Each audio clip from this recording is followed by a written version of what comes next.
Meus irmãos, bom dia, graças e paz a todos. Vamos nos colocar de pé, vamos orar ao Senhor.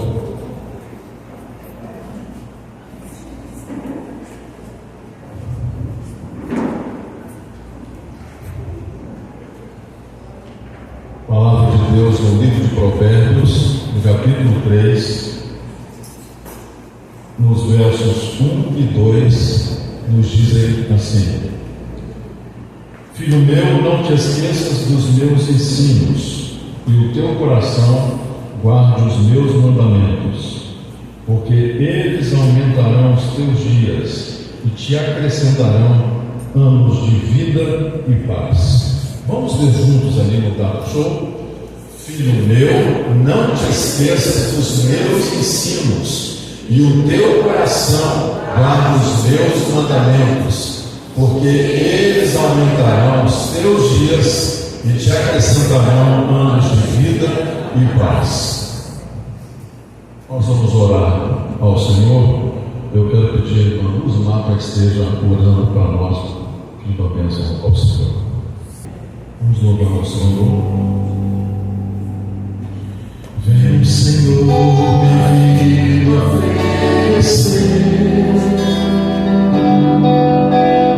oferta de amor e sacrifício. Quero a minha vida a te entregar,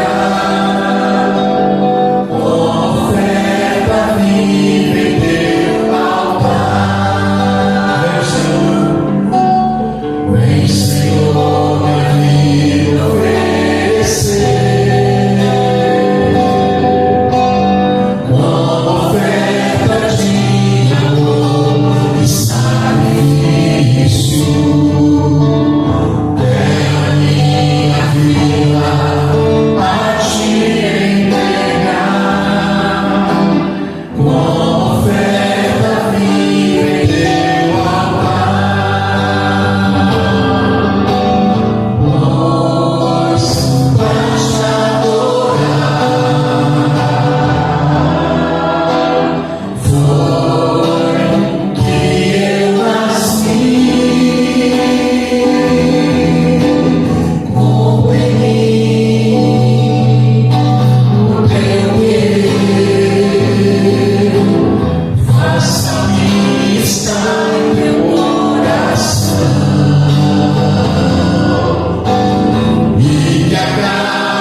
Mais uma das lutas do cristão, né? São tantas, e hoje a gente vai discorrer sobre esse assunto, a avareza. E a revista ela começa dizendo assim: o tema da avareza acompanha a vida humana desde o pecado original. Então não é uma coisa de agora, uma coisa recente, né? Já vem desde lá de trás, mas continua em alta ainda, infelizmente. Cada dia mais, com a evolução das coisas, do consumismo, a gente vê que a avareza tem se propagado aí também no nosso meio, no meio dos cristãos. Trata-se de querer sempre mais, não importando os meios para se alcançar. Ela tem destruído vidas e relacionamentos. Ela é a causa de muitas guerras e muitos sofrimentos. E o dicionário ele vai definir para a gente a avareza como uma qualidade ou característica de quem é avarento, mas de quem tem apego excessivo ao dinheiro. Apego excessivo ao dinheiro e apego excessivo às riquezas. É a falta de generosidade. Um sinônimo de avareza também é mesquinharia e sovinice. Eric Fromm, a revista traz essa citação desse psicanalista alemão. Ele já faleceu em 1980, mas olha que coisa interessante que ele fala pra gente. A avareza é um poço sem fundo, que esgota a pessoa. em um esforço infinito para satisfazer a necessidade, sem nunca alcançar a sua satisfação. Ou seja, aquela pessoa que é avarenta, que pratica a avareza, é uma pessoa que ela está sempre esgotada porque ela quer sempre mais, ela nunca tem o suficiente na mentalidade dela. Mas mesmo assim, mesmo tendo muito e querendo sempre mais, ela nunca está satisfeita, ela nunca alcança a satisfação. E a gente vê aí que a avareza, ela está baseada no egoísmo. O egoísmo é a base da avareza. São aquelas pessoas que pensam somente em si, não estão nem aí para outra pessoa. E a gente vê que a motivação da avareza é o narcisismo. Então a avareza, ela tem a sua base no egoísmo e ela é erguida, ela é construída através do narcisismo. Aquelas pessoas que estão sempre querendo ser melhores do que os outros, mostrar que elas são melhores, que elas sabem mais, que elas possuem mais. Então elas não estão nem aí para as outras pessoas. E como a revista traz, e nós como cristãos sabemos que isso é um pecado. Então não agrada ao coração do nosso Deus. O objetivo da nossa lição hoje é compreender a necessidade e nos guardarmos, mantermos o nosso coração firme, longe da avareza. E nós vamos usar o texto básico que a revista traz para nós, que está lá em Lucas 12. Eu vou pedir para você abrir a sua Bíblia ali, para a gente acompanhar junto. Um texto pequeno, mas que vai nos ensinar muito nessa manhã. Lucas 12, dos versos 13 ao 21. Disse-lhe um da multidão: Mestre, dize a meu irmão que reparte comigo a herança. Mas ele lhe disse: Homem, quem me pôs a mim por juiz ou repartidor entre vós? E disse-lhes: Acautelai-vos e guardai-vos da avareza, porque a vida de qualquer não consiste na abundância do que possui. E propôs-lhe uma parábola, dizendo: A herdade de um homem rico tinha produzido com abundância. E arrazoavam ele entre si, dizendo: Que farei? Não tenho onde recolher os meus frutos. E disse: Farei isto: derribarei os meus celeiros e edificarei outros maiores, e ali recolherei todas as minhas novidades e os meus bens. E direi à minha alma: Alma, tens em depósito muitos bens para muitos anos. Descansa, come, bebe e folga. Mas Deus lhe disse: Louco, esta noite te pedirão a tua alma, e o que tens preparado para quem será? Assim é aquele que para si ajunta tesouros, e não é rico para com Deus. Obrigada, Marcos. E a gente vai ler aqui, eu gostaria que todos lessem mais uma vez, na versão NVI, tá? Para a gente fixar bem essa palavra. Diz assim: Alguém da multidão lhe disse: Mestre, diz a meu irmão que divida a herança comigo. E respondeu Jesus: Homem, quem me designou juiz ou árbitro entre vocês? Então lhes disse: Cuidado, fiquem de sobreaviso quanto a todo tipo de ganância. A vida de um homem não consiste na quantidade de seus bens. Então lhes contou essa parábola. A terra de certo homem rico produziu muito bem. Ele pensou consigo mesmo: o que eu vou fazer? Eu não tenho onde armazenar a minha colheita. Então disse: já sei o que vou fazer. Eu vou derrubar os meus celeiros e construir outros maiores. E ali eu guardarei toda a minha safra e todos os meus bens. E direi a mim mesmo: você tem grande quantidade de bens armazenados para muitos anos. Descanse, coma, beba e alegre-se. Contudo, Deus lhe disse: insensato, esta mesma noite a sua vida lhe será exigida. Então, quem ficará com o que você preparou? Assim acontece com quem guarda para si riquezas, mas não é rico para com Deus. Então a gente vai trabalhar bastante em cima desse texto hoje. E a revista ela traz lá na parte da introdução, dizendo para nós que a avareza ela é um dos 7 pecados capitais. E eu acredito que esse termo é um termo que a maioria de nós conhecemos, principalmente os mais de 30 aí pelo menos. E o que são esses 7 pecados capitais? esse termo surgiu antes do nascimento do cristianismo, então é um termo muito antigo, e ele foi fundamentado, ele foi usado na igreja, é usado até hoje na Igreja Católica, e diz respeito aos vícios, às paixões que nós como seres humanos temos e já nascemos com elas, e que nós precisamos vigiar, e a avareza está entre os 7 pecados capitais. Então a gente tem aqui a representação da preguiça, da soberba, da gula, da luxúria, da ira, da avareza e da inveja. Só uma curiosidade, a nível mais de curiosidade. Quando a gente vai para a tradução original do grego, avareza no grego significa, ela é traduzida como filardília, e ela significa amor ao dinheiro ou amor à prata.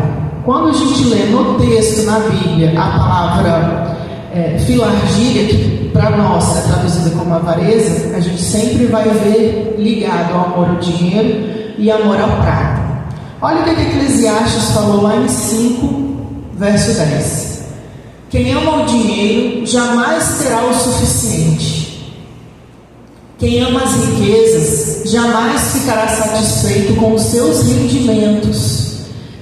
E Salomão nos alerta dizendo que isso não faz sentido. Então, quanto mais a pessoa tem, mais ela quer ter. E isso não a satisfaz. Então acaba virando um ciclo sem fim. Lá em 1 Timóteo 6,10 diz assim: pois o amor ao dinheiro é a raiz de todos os males. Algumas pessoas, por cobiçarem o dinheiro, se desviaram da fé e se atormentaram a si mesmos com muitos sofrimentos. Ou seja, aquelas pessoas que amam ao dinheiro, elas acabam trazendo para a vida delas, para a vida da família delas, muitos sofrimentos. E Jesus fala para a gente lá em Mateus 6,21, um versículo muito conhecido da igreja: porque onde estiver o vosso tesouro, aí estará também o vosso coração. E esse versículo parece um versículo tão simples, que às vezes passa tão batido para a gente no nosso dia a dia, porque a gente escuta ele tantas vezes, ele é citado em tantas pregações, mas a gente não pode deixar que esse versículo ele passe desapercebido. E a gente precisa, como bons cristãos, voltarmos sempre nele e pensarmos: aonde que está o meu tesouro? O que é o meu tesouro? Porque naquilo que é para mim o meu tesouro, vai estar o meu coração. Então o meu tesouro, ele está muito mais nos bens materiais, ou ele está em cima da palavra de Deus, ele é baseado na palavra de Deus? Porque ali vai estar o nosso coração. Então é importante a gente fazer essa reflexão de tempos em tempos.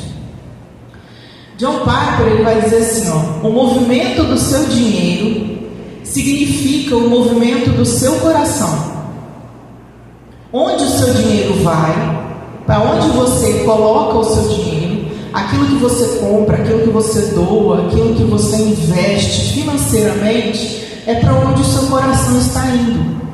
Você troca dinheiro por aquilo que você valoriza. E é meio óbvio, né? Quando a gente lê assim, é óbvio que a gente troca o dinheiro por aquilo que a gente valoriza. Mas o que nós estamos valorizando? Fica essa reflexão para a gente.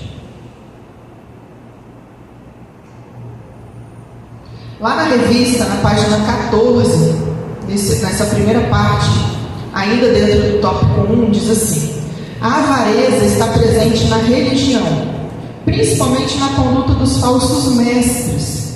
Eles são movidos pela avareza e comercializam as pessoas. Eles têm o coração exercitado na avareza. E em cima disso, quando a gente vai lá para 1 Pedro 5,2, a gente lê assim, pastoreiem o rebanho de Deus, que está a seus cuidados. Olhem por ele, não por obrigação, mas por livre vontade, como Deus quer. Não façam isso por ganância, que também é um outro sinônimo de avareza, que também é um sinônimo de cobiça. Está tudo dentro do mesmo pacote, mas com o desejo de servir. Então Pedro, ele fala aqui: não façam isso, não pastoreiem, não sirvam ao Senhor por ganância, mas com o desejo de servir. E quando a gente vai lá para o tópico 2 da revista, o perigo da avareza, a gente volta lá no nosso texto base, Lucas 12, no verso 13 ao verso 15. Diz assim: disse-lhe alguém dentre a multidão: mestre, diz ao teu irmão que reparta comigo a herança. Mas ele lhe respondeu: homem, quem me constituiu a mim juiz ou repartidor entre vós? E disse ao povo: acautelai-vos e guardai-vos de toda espécie de cobiça, porque a vida do homem não consiste na abundância das coisas que ele possui. E aí, ainda sobre o perigo da avareza, quando a gente vem para esse verso 15, e está sublinhado ali no Data Show, as 3 lições que a gente tem aqui, que esse versículo deixa para a gente: acautelai-vos e guardai-vos de toda espécie de cobiça. E nessa frase, a gente vai ver aí essas 3 lições. A primeira é que o versículo começa com uma ordem do Senhor Jesus: acautelai-vos e guardai-vos, ou seja, tenham cuidado para que vocês estejam sempre guardados, se guardando contra a avareza, vigiando em todo o tempo. A avareza é um pecado que precisa ser combatido a todo o tempo. E a segunda lição que a gente vê nesse versículo é a palavra que toda espécie, onde Jesus mostra uma ordem mais abrangente. Ele não diz para gente se guardar de uma determinada coisa. Se guardem da avareza com o dinheiro. Não, ele diz toda espécie de avareza e de cobiça. E aí a gente vê aqui na revista, toda e qualquer inclui avareza por dinheiro, por poder, por cargos, por posições. Vai muito além do dinheiro. Lembra que a gente viu no versículo que o dinheiro é a raiz de todos os males? Então, geralmente, ele é o início, mas isso vai gerando outros males e muito sofrimento nas vidas das pessoas que praticam a avareza. E a terceira lição é que Deus manda, o Senhor Jesus fala aqui para a gente se guardar de toda espécie de cobiça. E aqui a gente vai ver uma palavrinha um pouco diferente, elas são sinônimos: cobiça, avareza, ganância. Mas cobiça aqui nesse texto, no original, a palavra grega, que é aplistia, ela é traduzida como sede de ter mais, de ter sempre mais e ainda mais. Essa é a tradução original da palavra cobiça. Então essas 3 lições a gente precisa levar para a nossa vida com relação à avareza. E ele ainda traz algumas razões aqui para a gente não ser avarento. Além de tudo isso que a gente já viu, ele ainda continua nos dando mais razões para a gente não ser avarento. No verso 15 diz assim: porque a vida do homem não consiste na abundância das coisas que ele possui. Então Jesus está nos dizendo aqui que a nossa vida não é aquilo que a gente possui. A nossa vida não deve ser pautada no que a gente tem materialmente. E quando a gente vai traduzir a palavra vida aqui no grego, na Bíblia, a palavra vida ela tem 2 traduções, que é a bio de vida mesmo, de vida, corpo físico, biologia, que a gente aprende lá na escola, e a palavra vida traduzida como zoe, que é a vida de Deus, que é a vida plena, a vida eterna. E nesse versículo, a tradução dessa palavra vida é a vida de Deus. Então, porque a vida eterna, a vida abundante e plena que é oferecida por Deus aos seus seguidores, não consiste na abundância das coisas que a gente possui aqui, materialmente falando. Então a gente precisa se atentar para isso. E aí lá no tópico 3 da revista, ele vai trazer alguns equívocos que a avareza ela traz para nós. Vamos lá para os versos 16 ao 18. Vai dizer assim, ó. Lucas 12, 16 ao 18. E Jesus lhes contou ainda uma parábola dizendo: o campo de um homem rico produziu com abundância. Então ele começou a pensar: que farei, pois não tenho onde armazenar a minha colheita? Até que ele disse: já sei, destruirei os meus celeiros e construirei outros maiores, e aí armazenarei todo o meu produto e todos os meus bens. E o primeiro equívoco que a avareza traz para a gente é que aquilo que eu produzo é meu. Só nesses dois últimos versos aí, no 17 e no 18, a gente observa esse pronome de possessão, meu, 4 vezes citado. Então a avareza, ela coloca a impressão dentro da pessoa de que tudo que ela está produzindo, tudo que ela está gerando, tudo que ela está buscando, trabalhando para conseguir, é dela. E a gente sabe que isso não é verdade.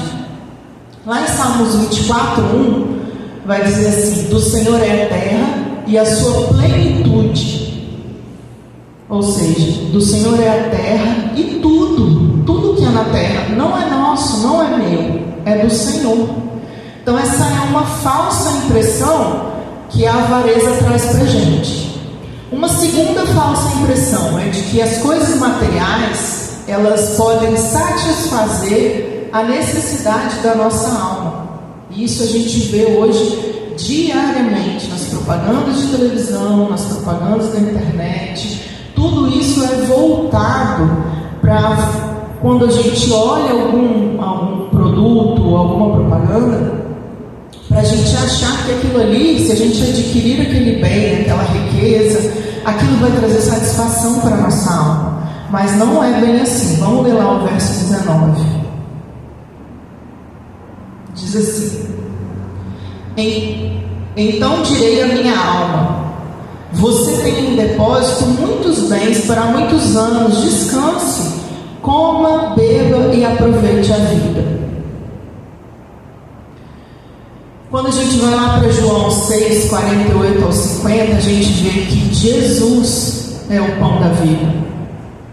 Não é o que a gente produz, o que a gente guarda, o que a gente armazena. É o Senhor que nos alimenta, é o Senhor que nos sustenta, é Ele que provém para nós o sustento. Diz assim: eu sou o pão da vida. Vossos pais comeram o maná no deserto e morreram. Este é o pão que desce do céu, para que o que dele comer não morra. Então o nosso sustento está nesse pão da vida que é Jesus. Não está naquilo que a gente guarda, naquilo que a gente produz, naquilo que a gente fica entesourando. João 7,37, Jesus também vai dizer assim: se alguém tem sede, se alguém precisa, está necessitado, venha até mim e beba. Então a nossa fonte é o Senhor Jesus. Salmos 49, 11 e 12. O seu pensamento interior é que as suas casas serão perpétuas e as suas habitações de geração em geração. O seu pensamento interior é que as suas casas serão perpétuas e as suas habitações vão passando de geração em geração. Dão às suas terras os seus próprios nomes. Todavia, o homem que está em honra, o homem que está em ascensão, ele não permanece. Antes, ele é como os animais que perecem. Então a gente muitas vezes acha que aquilo que a gente possui vai ser para sempre. A gente fica trabalhando que nem uns loucos, que nem uns condenados, para entesourar, para guardar, que o que vai acontecer daqui a um ano, a economia está horrível, está tudo indo de mal a pior. Mas não, é o Senhor que nos sustenta. A gente tem que lembrar sempre disso. E o último equívoco da avareza é pensar que nós não iremos morrer. No verso 20, diz assim: mas Deus lhes disse: louco, ou em algumas versões, insensato, esta noite lhe pedirão a sua alma. E o que você tem preparado? O que você tem guardado? O que você tem entesourado? Para quem será? O O que você vai fazer com isso? Você vai levar, como muita gente às vezes até brinca, né? Vai levar com você no seu caixão, seu dinheiro, sua casa, seu carro. O que você vai fazer com isso? Né? E quando o Senhor fala que louco, isso é uma tradução minha, tá? É como se ele tivesse, eu leio isso pra mim, é como se ele estivesse chamando de burra. Burra. O que você vai fazer com tudo isso que você está entesourando? Então a gente precisa prestar atenção nessas coisas. E concluindo a lição, a gente deixa esse verso de Colossenses 3:2, que diz assim: pensai nas coisas que são de cima, e não nas coisas que são dessa terra. E a revista, ela traz pra gente uma história bem interessante. Diz assim, vou ler para aqueles que não têm a revista. Um pastor foi convidado para jantar na casa de um homem muito rico no Texas. Após a refeição, o anfitrião levou-o a um lugar onde pudessem ter uma boa visão da área circundante.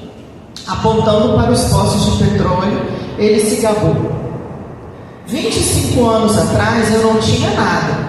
Agora, até onde você pode ver, é tudo meu.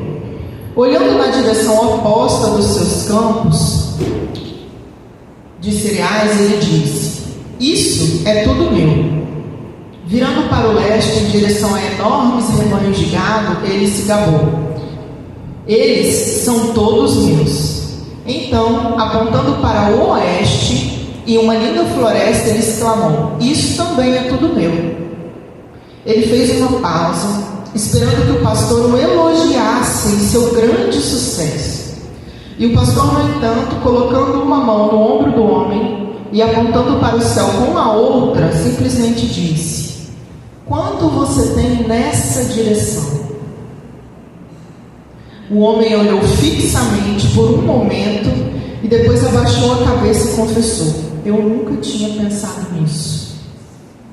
Então é uma reflexão que fica para a gente nessa manhã. A gente sempre olha na horizontal. É isso que eu tenho, é aquilo que eu quero, é aquilo lá que eu almejo ter. Mas olhando na vertical, o quanto a gente tem conquistado do nosso relacionamento com Deus, da nossa intimidade com o Senhor, que é isso que vai garantir a nossa vida quando a gente for para a eternidade. Não a nossa vida, mas a nossa vivência lá na eternidade, né? Que garante a nossa saída para a eternidade, a nossa salvação. Mas a nossa intimidade, como que nós estamos trabalhando isso com o Senhor? Nós estamos preocupados em entesourar mais bens materiais?